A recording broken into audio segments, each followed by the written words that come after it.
Welcome to the Gay Buddhist Forum, where teachers from all schools of Buddhism offer their perspectives on the Dharma and its application in modern times, especially for LGBTQI audiences. These talks are offered freely to the world and made possible by appreciative listeners. If you would like to support our efforts to share the Dharma with underserved audiences, please visit gaybuddhist.org. There you can donate, find a list of upcoming speakers, or enjoy many hundreds of these recorded talks dating back to 1996. So before we do our introductions, I want to share something that I forgot to share before our presentation. We get a lot of letters from inmates who receive our newsletter, and they're always sending us all sorts of great stuff, Christmas cards, and Buddhist New Year cards, and things like that. And this one came in, and I thought I would just share it with you.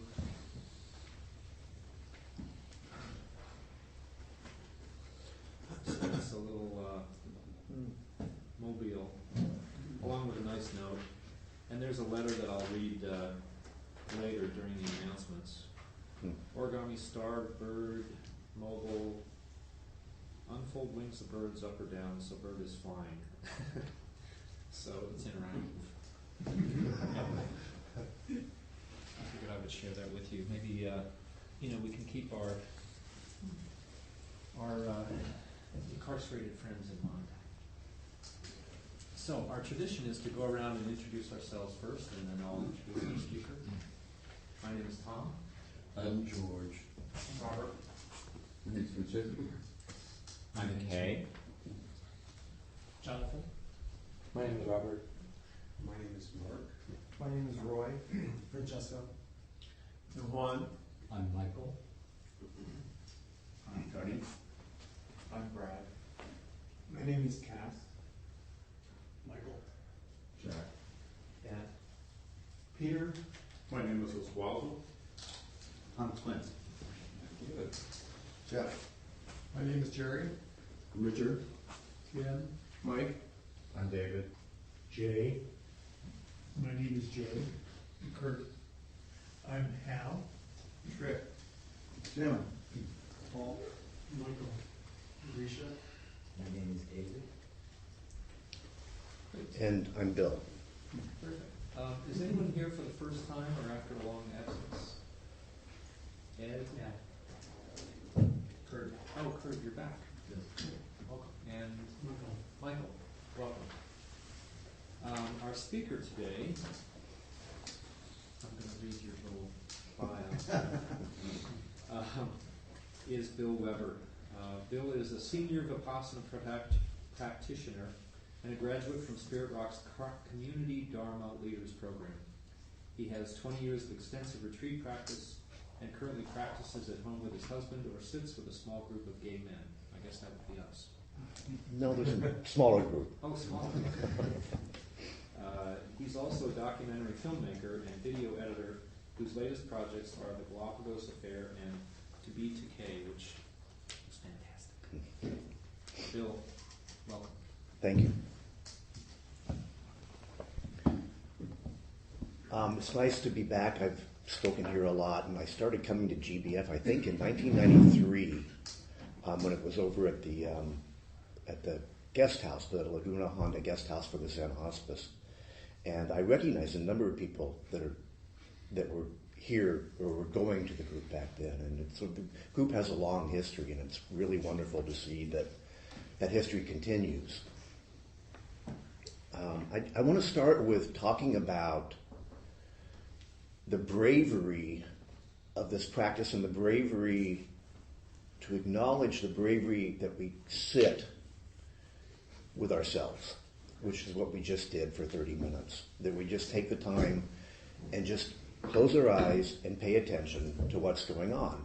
And that often isn't so comfortable and can sometimes be very scary and very humbling, because we're all a little bit crazy and we just have to sit with that. And not only are we a little bit crazy, but we also carry around a lot of physical and emotional discomfort. And what this practice calls on us to do is to face that and to go into that and not to turn away from it. And these days, turning away from it is usually just in our pocket. It's just like we can constantly go someplace. But what we all just did together and shared together was we just sat down and took 30 minutes and just paid attention in varying degrees on what's going on with us. And it's a brave act, and and we can learn a lot from that. It can really help guide us. One thing we learn is that our minds just go. Our minds have sort of a mind of their own. And we can think, okay, I'm going to sit here for a minute and pay attention to my breath. But, oh my God, this planning comes up. Or this rehashing of an argument comes up. And it's like, no, I want to just pay attention to my breath. It's like the mind's like, no, we're going here. We're going to pay attention to what we have to do after the sit's over and who we want to talk to and who we're going to have lunch with. And it's like, no, I'm just going to pay it back to the breath. I'm like, no. The mind just goes. The other day I woke up in the morning and I had a Beatles song on, and I heard my husband singing it over and over again for like about 30 minutes, and then he finally came to me and said, "Why did you play that song? I can't get it out of my mind." It's sort of what we think we have some control over our minds, but our minds really sort of goes where it wants to go to some degree. I imagine you all can have some connection to that. We also, like I say, we sit with our emotional state and our physical state. And sometimes it can be very uncomfortable. We can have all kinds of things going on with us physically. Illness or, some kind of physical ailment. And it's also age a bit. I used to pride myself on how long I could sit on a cushion. I can't sit on a cushion much anymore at all. My knees are to the point now where I have a hard time standing up sometimes when I sit in the chair, and if I'm sitting on a cushion for a long time, I have a really hard time standing up. So, we sit with our physical condition and the discomfort around that might be there.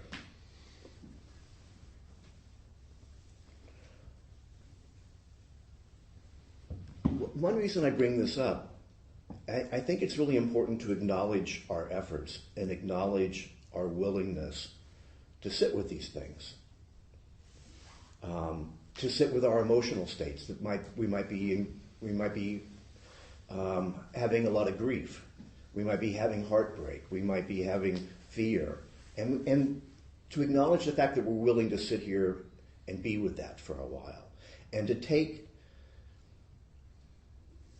some comfort and take some, I would almost say, it's not really pride, but take some satisfaction that we're willing to be present for this.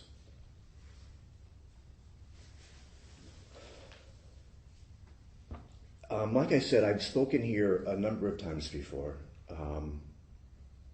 and it's always a bit of a gift for me to speak here because it really brings back into focus my own awareness of my life and what I'm doing and what is currently up for me, and to really pay attention to that for a while. I take speaking here very seriously, and I use it for weeks ahead of a time to really pay attention to, one, what it is I want to talk about, and two, how it really resonates in my life in some way or another. And one thing I've really noticed in the past few weeks in prepping for this talk is how stressed out I am. And how common that is for me. But the fact that I'm speaking here really brought an extra sense of awareness to, oh my God, I'm stressed out a lot of the time. And one conclusion I have from that is, it's sort of obvious, but being human is not easy. Being in this body and being in this mind is really challenging sometimes. And I know it's not just for me. I know it's pretty universal. I think everybody in this room can relate. it's hard. It's just really hard sometimes.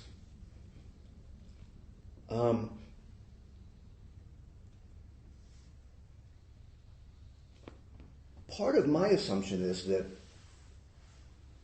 I thought that when I get things in my life in order, that things would be easier.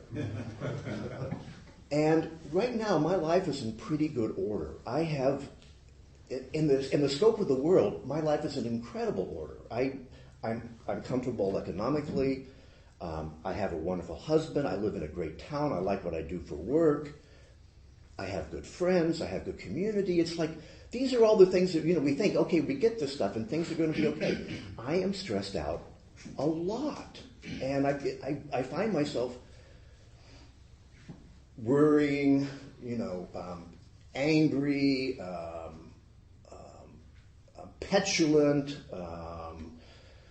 It goes on. And it's like, okay, what's this really about? And so I've been looking a little bit deeper at it. And this really gets into something I want to share that was a really profound teaching of mine that was very simple about 20 years ago.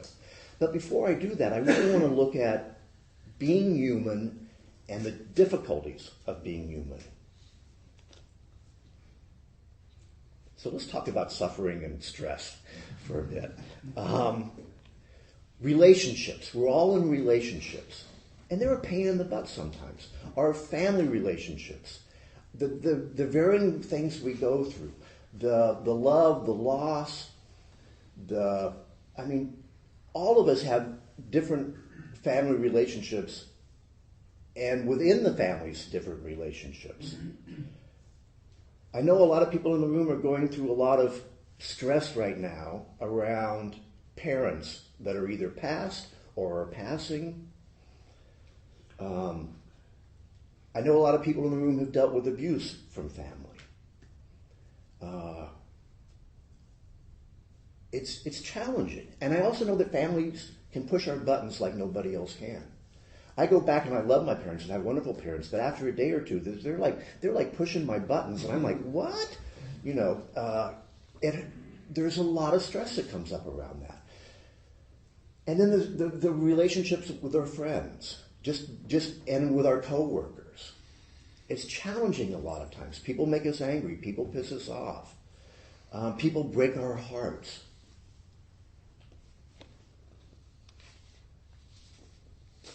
One thing I really noticed this week, I'm working on a new job, and I just started it about 2 weeks ago. And it's for the Discovery Channel, and there's a producer in LA who I really don't like.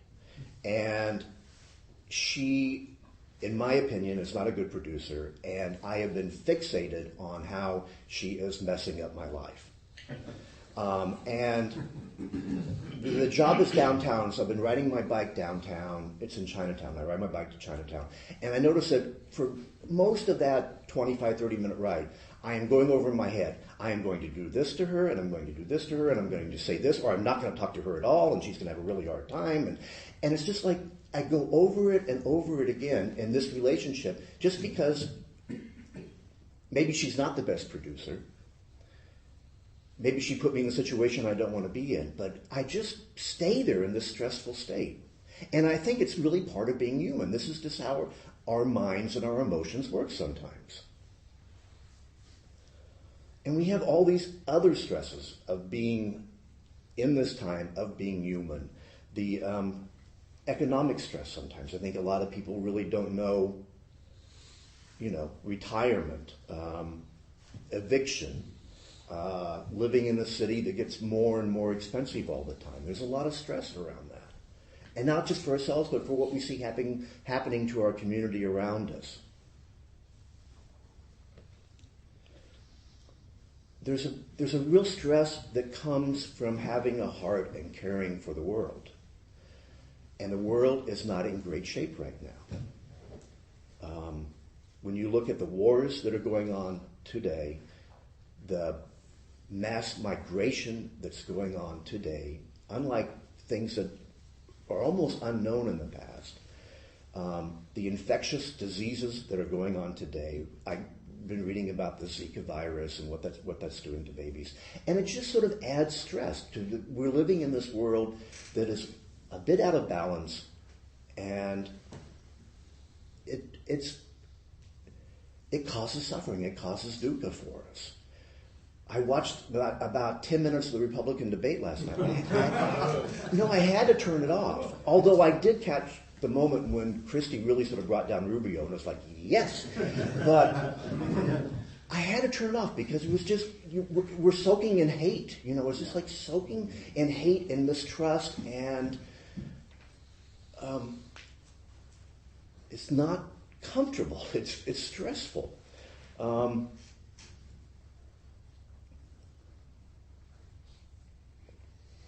One quick story. I ran into this woman talking about the stress of the world and how that affects us, and having an open heart.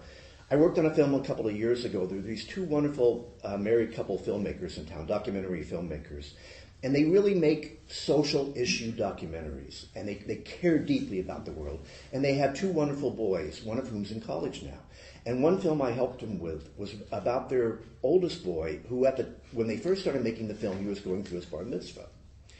And what he wanted to do for his bar mitzvah was gather baseball equipment to send to Cuba, because the Cubans don't have much in the way of baseball equipment, and they love baseball. And this wonderful little 13-year-old boy loved baseball. And his grandfather had been saved by Cuba because he was a Jew in Hungary whose father went to work one day, did not come home. Mom and son said, we have to get the hell out of here. They got on a boat. America wouldn't let them in. Cuba did. So this is this 13-year-old boy's thank you to Cuba for letting his grandfather in back in 1941. And he gathered all this baseball equipment, and then he found he couldn't get it to Cuba because of all the embargoes. So it was like this 3-year journey about how do you get this equipment to Cuba. And he and his family went to Cuba itself. Anyway, this is sort of a long story about what a wonderful kid this young man is. And I've gotten to know him, and completely genuine and heartfelt. He's a great kid. Well, he's a sophomore now at Tufts University in Boston. And I ran into his mother and I said, how are you doing? And she goes, I'm not doing very good. Micah, this kid's name, is going through a really hard time. He's really unhappy. I was like, what's going on? He goes, he's doing gender studies, and he only sees the world as being antagonistic towards any sort of gender inclusion. And he's become a fundamentalist militant about gender issues. And he came home, and my husband and I could not say anything without him correcting us. And he's deeply unhappy about this. And these parents are like the most liberal social activists you could ever meet and really care deeply about the world. And yet, this kid is so unhappy now because of what is a real issue in the world, the lack of gender inclusion, or the lack of any sort of understanding about what those issues might entail.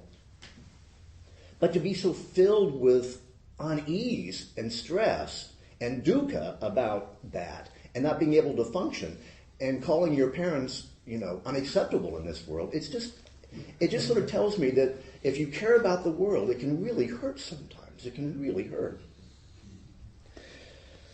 So, one more thing on dukkha. We could talk for weeks on it. Is impermanence. And one thing I really noticed about getting older is that the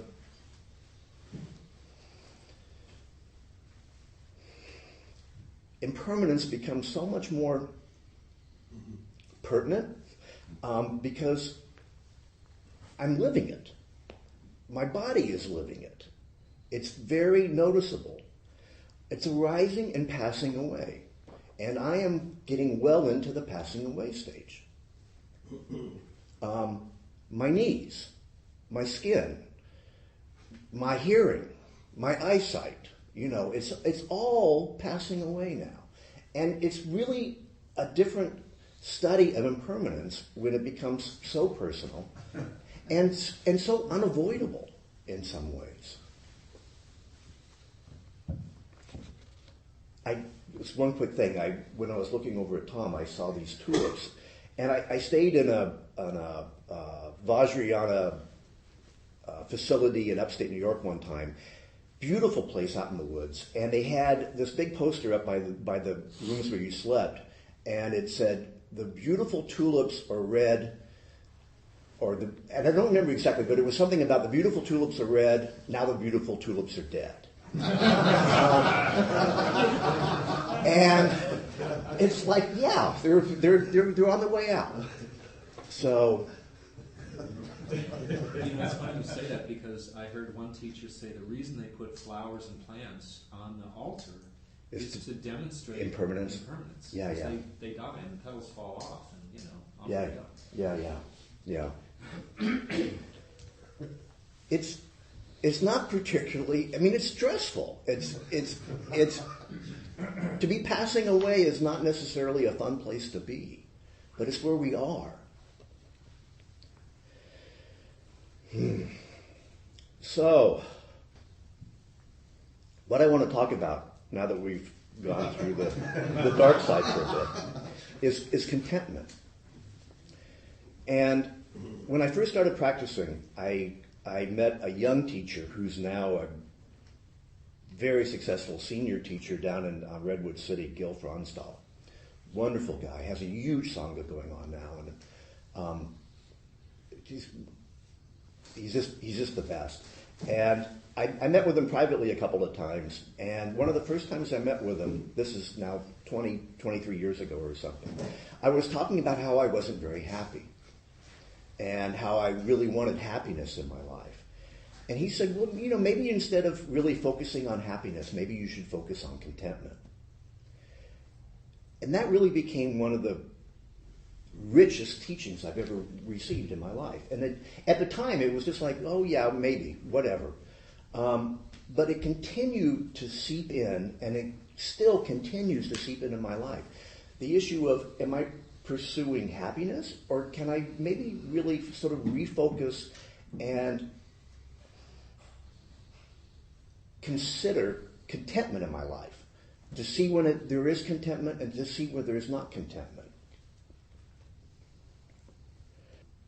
Because really what goes on when I find myself stressed out, when I find myself suffering, is that I want things to be different. I want more pleasurable. I want less unpleasurable. I want.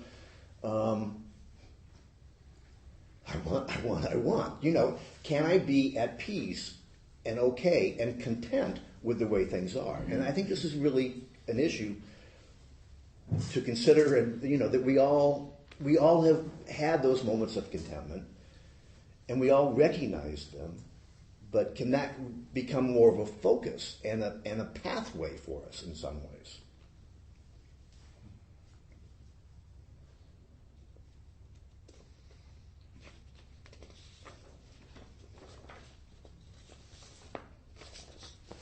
One thing I notice when I talk, I get excited and I get ahead of myself. So I'm trying to remind myself, okay, just slow down a little bit and try to stay with what it is you have to say. So I'm taking a moment every so often. Contentment. Being at peace. I was talking with my partner the other night about giving a talk, and I was telling him what I wanted to talk about. And he goes, oh, contentment, of course, it's not wanting. It's not wanting.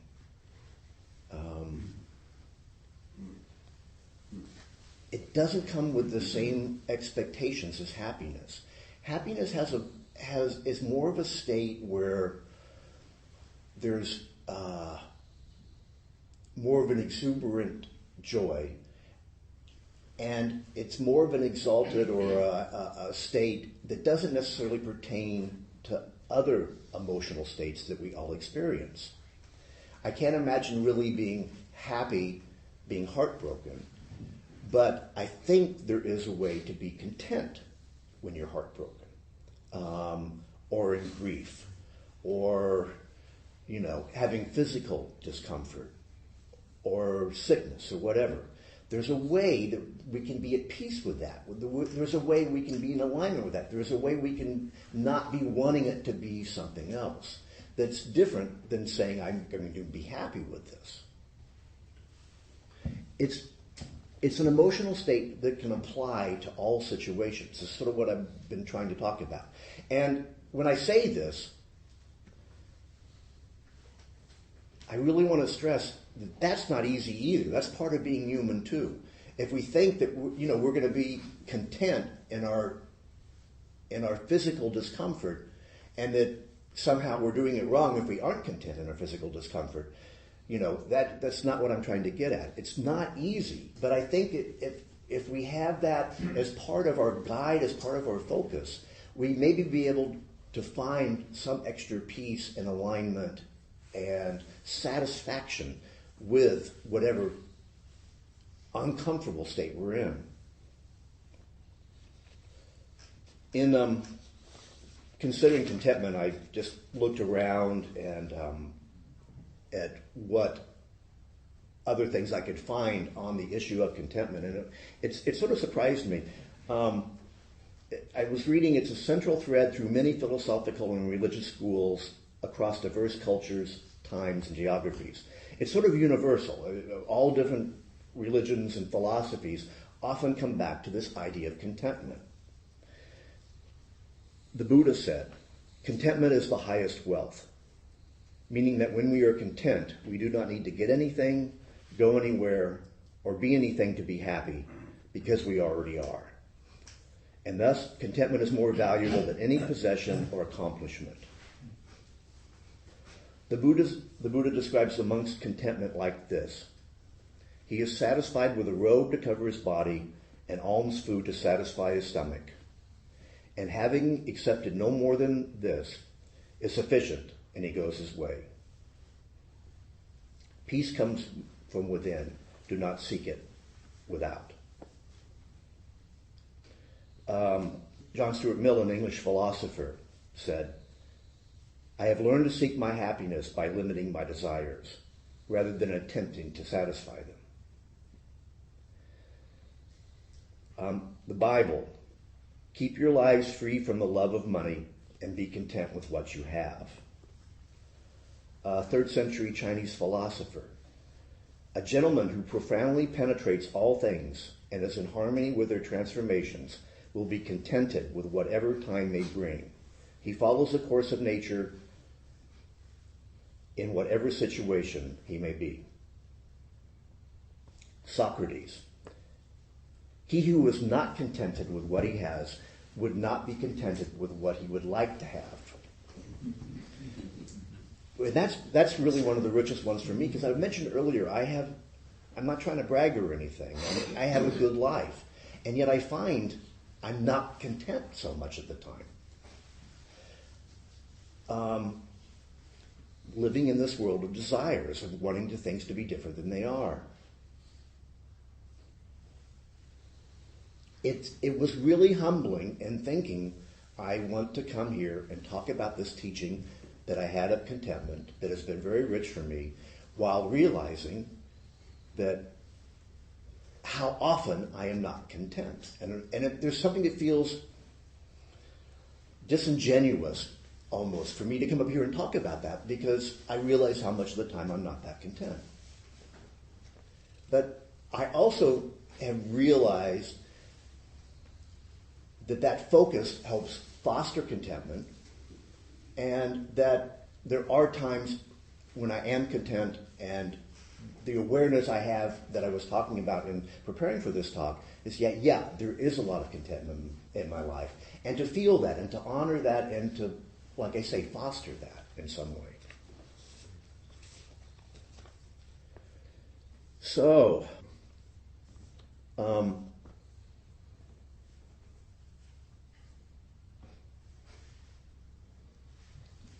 I mentioned that producer that I was working with and how I would fixate on her on my bike rides. And then it was like, oh, and here I am. I'm going to give a talk on contentment. How can I be at peace? How can I be happy with the way it is? And I actually sort of changed my attitude towards her. And part of what I did was, it was like, she's doing the best she can. She might be caught in a really difficult place. I started to apply a little bit of understanding, a little bit of kindness to her. And it really helped bring the level of anger down quite a bit. And then I started to pay attention and other things in my mind. I'm riding my bike home. It's a beautiful night. There's a whole, if you ride your bike down Market Street, there's like this huge bike community now that just travels down Market Street. And there's a bunch of really wonderful characters. And I started to really rest my mind more with that and less with this producer that I'm fighting with. And it really started to change how I was in the world and what level of stress I had. By just sort of refocusing, by applying some awareness to it, by refocusing what my relationship to her was and what she might be going through and who she is, and then just to also, where am I resting my mind? And looking at what else is around me. It happened an hour ago as I'm late getting out of the house, coming down the hill, and stressed out about giving a talk, because I actually find giving a talk a little bit, or sometimes a lot, stressful. And I'm riding down the hill. I live up on top of 18th Street, and there are these beautiful trees with these flowers on them, and the smell in the air is wonderful. There's this blue sky. There's not much traffic. I'm sailing down the hill. The world is beautiful. The world is beautiful.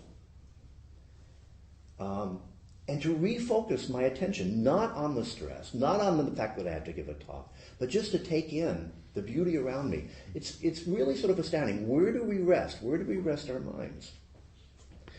So, there are skills to build contentment, to help foster and live with some sort of contentment. Part of it's awareness. Part of it's what we're doing here as we sit.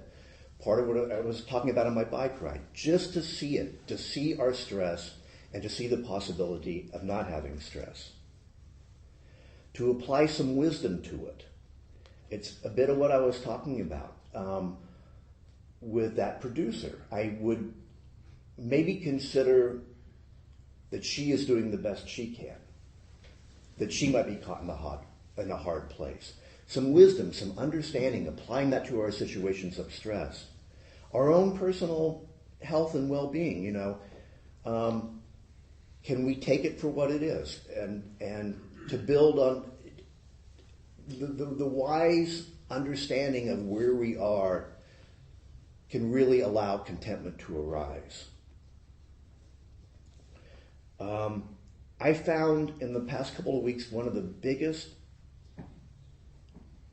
relievers of stress and one of the biggest builders of contentment is kindness. It's really it. It all comes down to kindness. I know for years a number of people here have been doing these dinners at a shelter. It's this act of kindness. And I can almost guarantee you that they all have felt really beautiful levels of contentment after feeding people that need to be fed. And I've been, again, in preparation for this talk, I've been practicing kindness sometimes on my travels to work, at work, or whatever. And it's amazing the effects that kindness can have on your psyche, on your physical well-being, on your connection with other people. Just very simple acts of kindness. And it always comes down to this. The person that really deserves the kindness the most is ourselves. And that if we can direct a little bit of this kindness to ourselves, it can have great effect. Because there could be so much judgment around our own suffering. Am I done?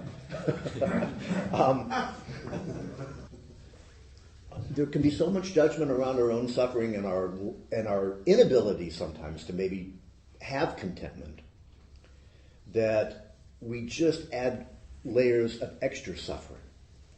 To be kind to ourselves, that as I was saying at the beginning, that being human is difficult. Being human is not easy. I don't think anybody here can say it's a breeze. It's a bitch. And part of it is as I said in the beginning, I think it's helpful, it's wise to acknowledge our braveness in sitting.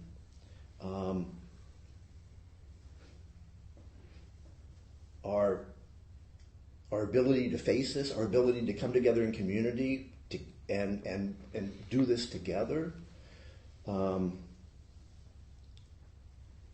It's also can be wise to just acknowledge that being human is difficult. It's not easy. And to give ourselves a break over this sometimes. And to be content with the way things are because of that. A couple of quick things in closing. I want to open up for some questions. But one thing I was noticing also, and I hadn't thought about this before, but in preparation for this talk is really about the four foundations of mindfulness. Not the four foundations, the Four Noble Truths. I'm sorry, I'm getting ahead of my... It's really about the Four Noble Truths, which is sort of the foundation of all Buddhist practice. That there is suffering, that there is causes of suffering, that there is alleviation from suffering, and that there's a path that helps support that.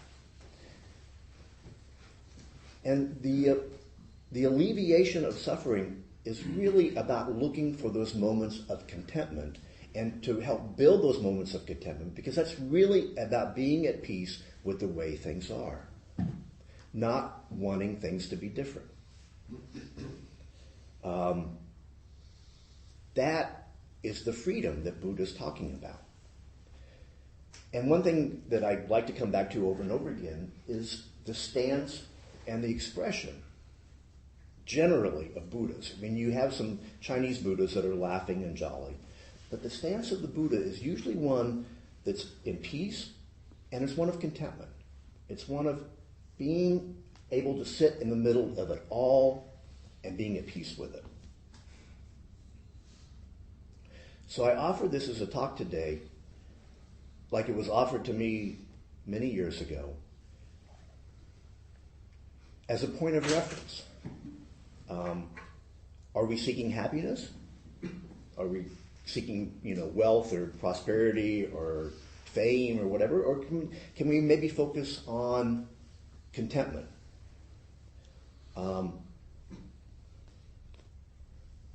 It can be a point of reference, a point of reflection, and really how well the Four Noble Truths are working can really be used in a very simple question: am I content or am I not?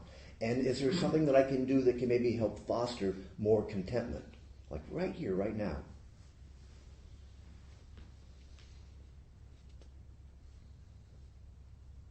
I think I'll leave it with that. We have about 10 minutes for comments, questions. First. Totally with you on contentment in our lives, and I also think about how discontent has been, for the world at large, been a great mover toward progress in so many areas. For example, scientists who are discontent with people dying of certain diseases, and that discontent pushes them toward working for cures of disease. People who are discontent with people who don't have enough food to eat, with homelessness. Right. So I wonder if you could talk about how you can be content and discontent. Using discontentment as a tool to make things better. Mm-hmm. Yeah. Boy.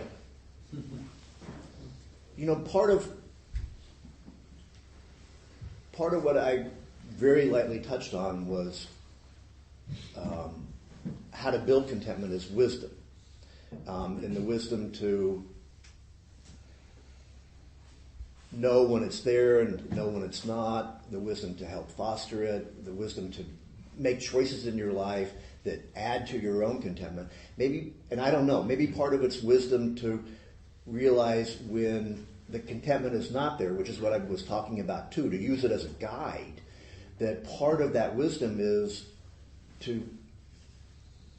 one is that you will be more content if fewer people are hungry, if there are medicines that help cure people, that's actually a positive way of noticing when contentment's not there, where you have discontentment. I mean, I don't know. I think it's a really interesting question. And how to use the difficulties in our life to fuel things to be better is a great area of exploration, I think. I think there's some wisdom that really comes with using things properly. And yes, I think you bring up a really good point. At the same time, a lot of discontent is what is happening in the Middle East and happening. It also leads to war and famine and all kinds of atrocities that is not the wise use of discontentment.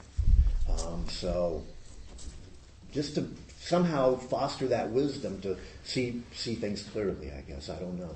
But I think it's another really great area to pay attention to. So what do we do with our own discontentment? And then I saw Jim second, so. Mark, I'm sorry. That's correct. Nice to see you. Thank you for your talk. I had a comment and a kind of a question. I also have a very difficult person I've been working with, and last week there was a Dharma talk on compassion. Right. Just like kindness, I'd say. Right. It's been really quite helpful. Right. To mention that. But I was wondering, because I have a very stressful year, this just with my work and so forth, and I've been sort of focused on the notion of equanimity. Right. And I just want to know if you could comment a little bit on equanimity and its relationship to contentment, or Yeah. I actually thought about bringing equanimity and balance into the talk because they're so interrelated. I think it's the contentment, but it's also the equanimity. The equanimity is the being at peace with everything. The equanimity is the contentment. Is sort of the way I see it. It's the balance. Being in the difficult and the not so difficult, or being with desires and aversions.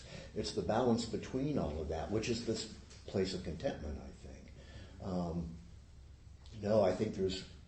Can one practice equanimity? I mean, can that be a practice? I mean, this is a funny way to say it, but I just wondering. No, that's part of what I wanted to do with offering this idea of contentment to the group.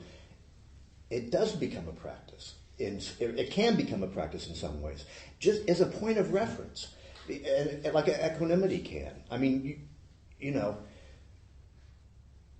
I like to start with when we sit here in silence, we pay attention because paying attention is really central.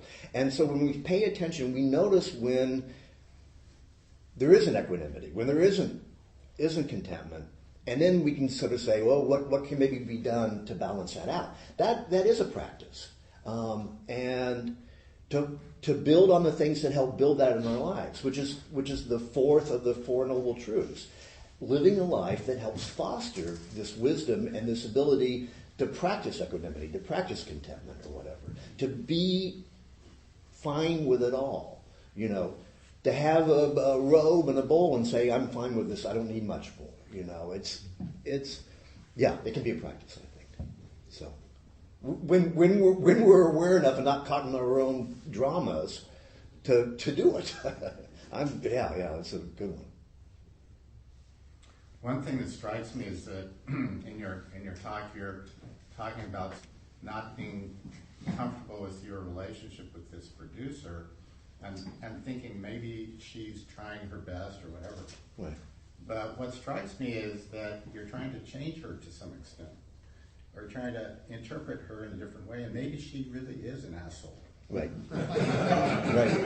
And it seems to me, and I know from my own experience, that being content with being discontented is really where it's at for me. Yeah. Thank you. Yeah. No, it's true. I mean, I try to touch on that a bit, but I think you said it much clearer than what you're saying. We have to be content with our discontentment. Yeah. On some level. Yeah. We have to be content with being crazy, with living in a body that's passing away, with all of that stuff. Thank you. Yeah, thank you for a great talk, Phil.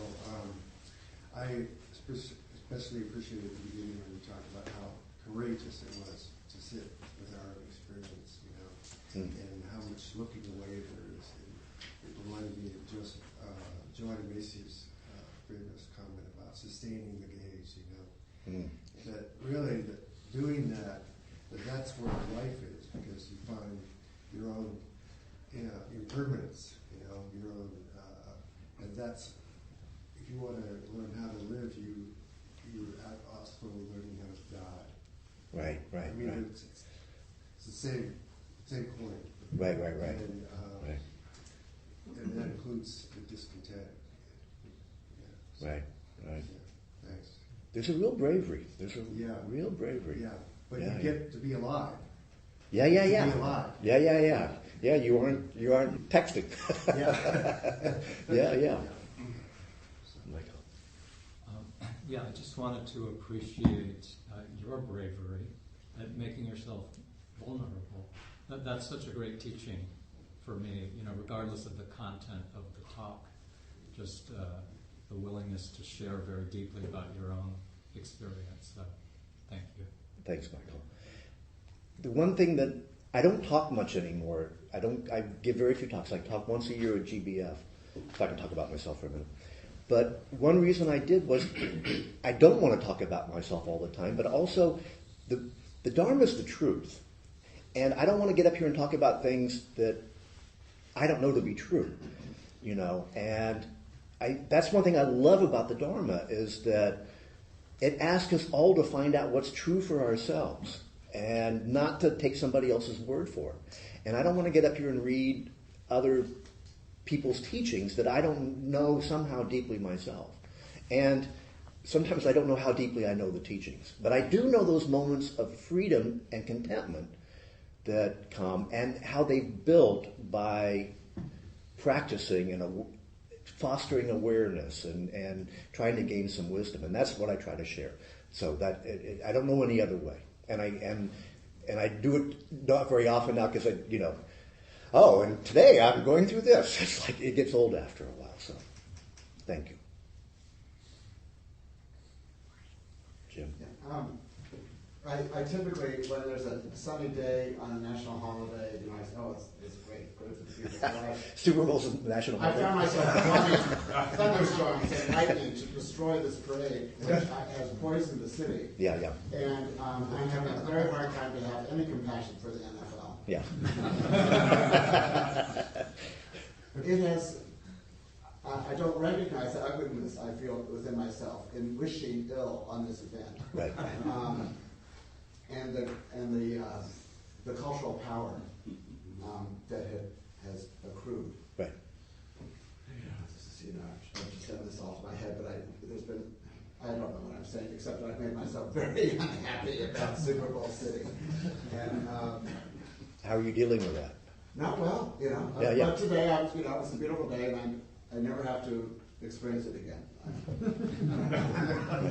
My boyfriend lives down there, so it's been massively inconvenient. Right. Anyway, but I know it plays into my grief about the culture, Right. and being so out of sync. Right. But I'm content with your talk. One quick thing, and then one more. Where do we abide with our thinking? And we can change that sometimes. And that's what I was talking a bit about. It's like we go over and over this, and if you put a little bit of awareness to that and say, I can think about something else. And it can change things a bit. Where we abide with our thinking has a huge impact on ourselves. And there's something I don't quite understand it, but I sometimes really find it hard to turn away from my anger. And it doesn't do me well. It doesn't do me well at all. It makes me an unlikable person in many ways. But I find it hard to turn away from that, even with awareness. But when I do, it's much better. Yes. It's much better. I just want to thank you for your talk. And just two things came to mind. One is this, for me, it was really helpful to hear this concept of being content with one's discontentment. I think that's really helpful. Last night, my partner and a friend went to see The Big Short. Right.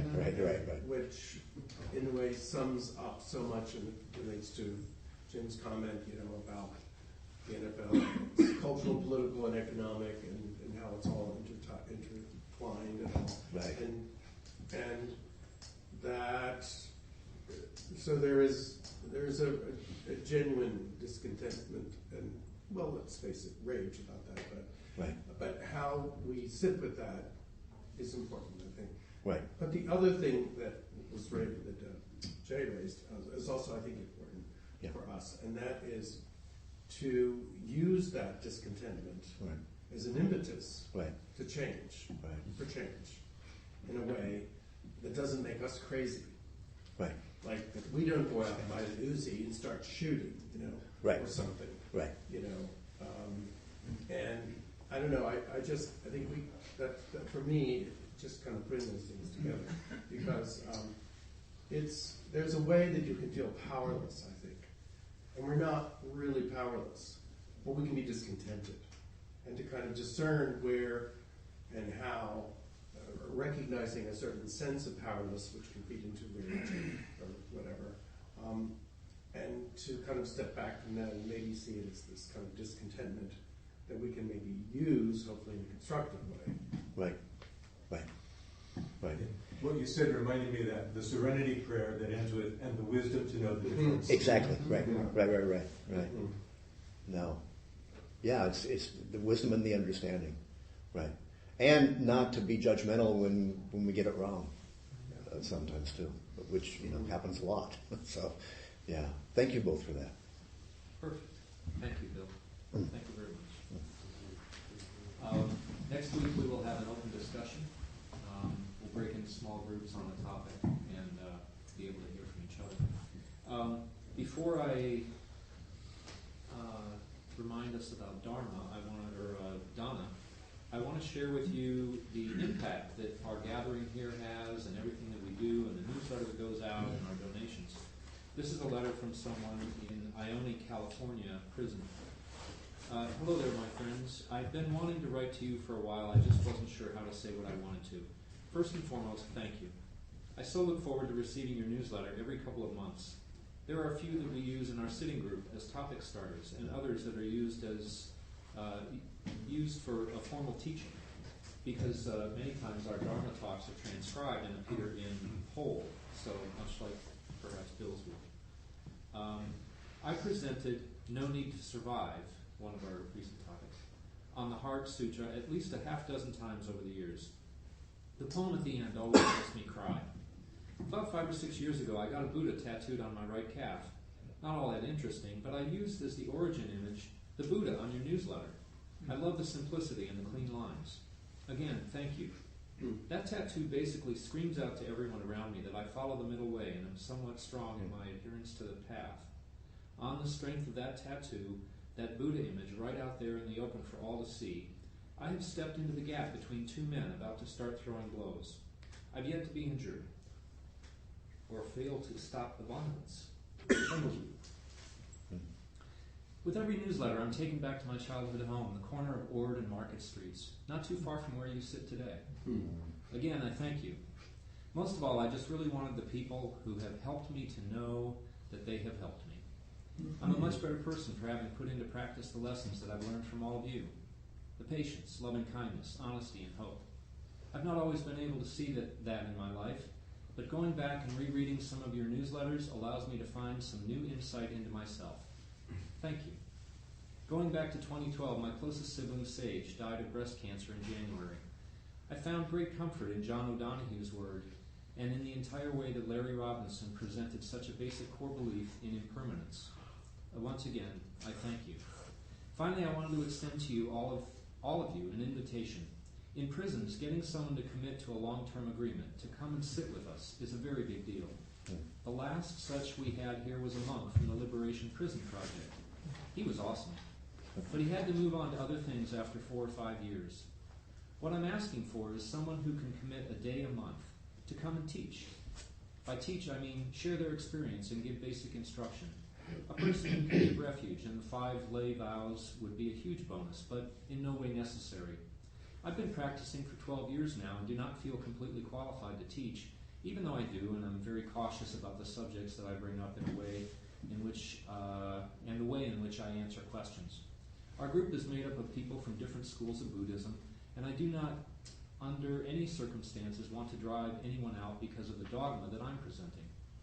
If a teaching comes from someone who is not in a prisoner uniform, it's received in a different light. I don't necessarily agree with that, but it's just the way it is. So if you have an interest, please let me know. I can tell you who and how to start the process. Once more, just thank you. I don't think that I would be the person I am today if I hadn't started getting your newsletter. Mark, I agree. So, our sitting has ripple effects throughout the world. Our Sangha has a big impact on the world, and everything that you do, like you said, Bill, just sitting down to do this is a big act. So, I want to remind us that Dana is the Pali word for giving, and it's what sustains everything we do, the newsletter and our outreach and other things. So please be generous. Our host will go around with the Dana Bowl, suggested $8 to $10 would be great. And our host, Jim. I'm your host, so let's see. If you're new and want to be on the mailing list and get either the email or a physical newsletter, there's a sign-up sheet. I'll be going around with the Dana Bowl. There are snacks. There's some homemade muffins out there today. Some of us meet afterwards at 12:30 for lunch at the front door. And there's also tea and hot water if you want. Any other announcements? Newsletter's coming soon, isn't it? I'd love to read that letter in 3 weeks when we send out the next newsletter. Yeah. They'll have 45 people help. Okay. Seeing no other announcements, let's gather for our dedication.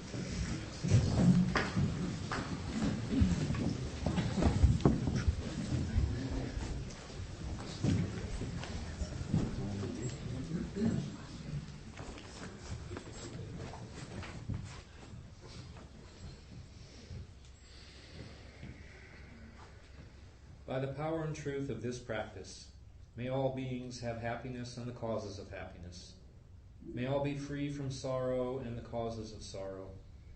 May all never be separated from the sacred happiness which is without sorrow. And may all live in equanimity without too much attachment or too much aversion, believing in the equality of all that lives.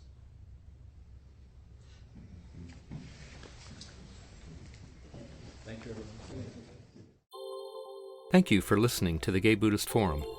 If you would like to hear several new talks per month and be notified of upcoming speakers so you can participate live, please subscribe to this podcast, like us on Facebook, and join our mailing list by visiting gaybuddhist.org.